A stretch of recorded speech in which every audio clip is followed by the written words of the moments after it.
for 1 minute on this very important bill that I'm very proud to co-sign with my Labour colleagues. I want to take the opportunity to thank Senator Bacic for her work on this bill.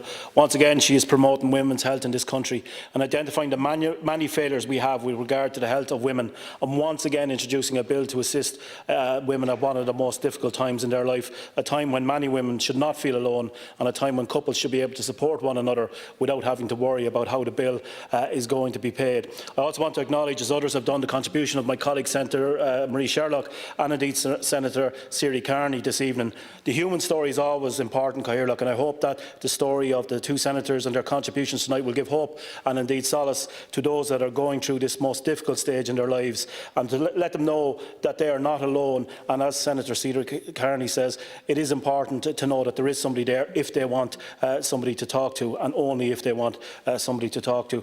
I also want to thank my colleague, as has been mentioned, Councillor Alison Gilliland, for her work at the beginning of this bill.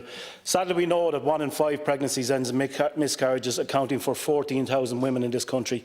But behind these figures are human stories, stories of hope and indeed stress. But most...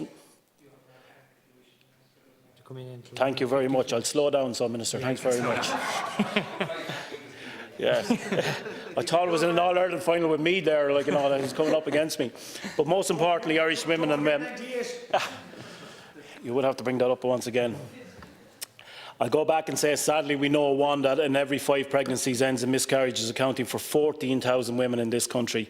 But behind these figures are human stories, stories of hope and indeed stress, but most importantly, Irish women and men whose lives will revolve around starting a family. For far too long, women have had to remain silent in their workplaces about the grief of early miscarriages, or have had to use their annual leave in order to attend appointments for IVF treatments. This bill seeks to provide women and indeed men with support in the workplace where they are struggling with fertility or other reproductive health issues.